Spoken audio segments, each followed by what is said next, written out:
Sometimes there are some pleasant surprises. Hi, it's Bud Wilkinson. Today was supposed to be a story about a 1932 Chrysler C1. Well, it still is, but when I got to the owner's house, there were some other cars worth looking at.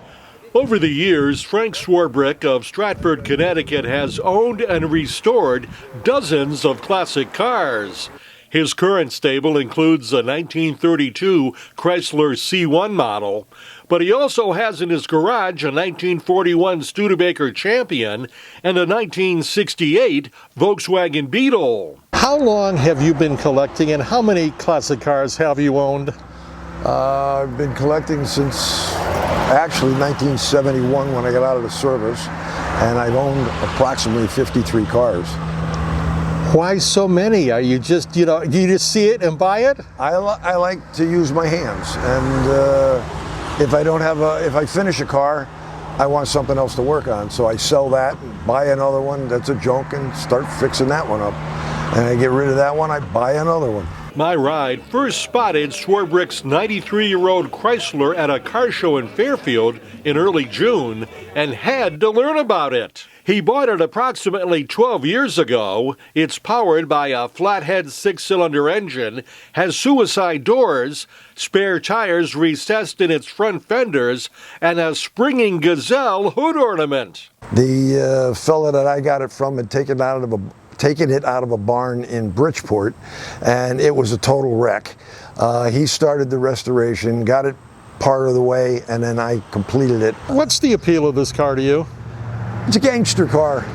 It reminds me of the Al Capone era and bootlegging and so forth and so on back in the late 20s, early 30s.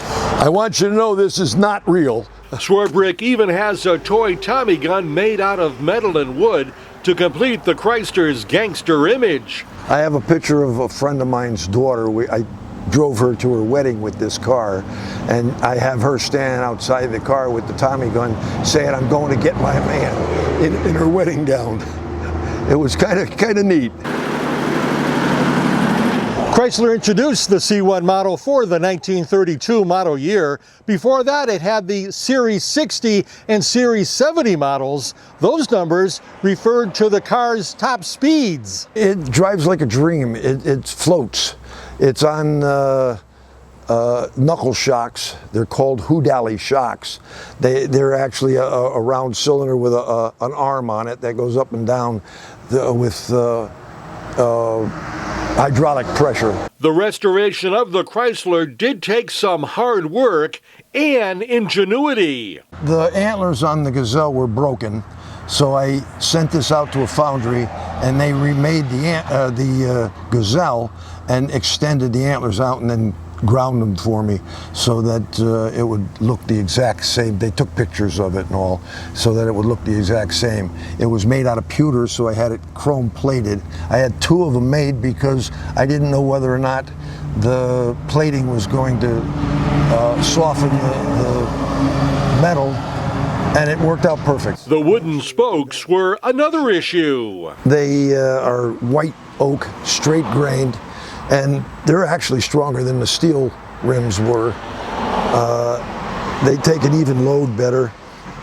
And these, I took every one of these off, and they were all black. I cleaned them up, painted them, not painted them, but epithaned them, and then I put the pinstriping on them. Swarbrick enjoys the process. I like doing it. I like keeping busy. I like working with my hands. And that's what I wind up with after I get done. But change is in the works. At this point, you've decided to consolidate your collection into one car. What's the plan? The plan is to sell these two vehicles plus the Volkswagen, and I want to get a 57 Chevy. I had one, or a couple of them when I grew up. I want the 57 Chevy convertible, white top, black body, gold trim package. And that's my bucket list. I want to get one back again. And that'll be the last car I do. That's My Ride in Stratford, Connecticut. For CT Insider, I'm Bud Wilkinson.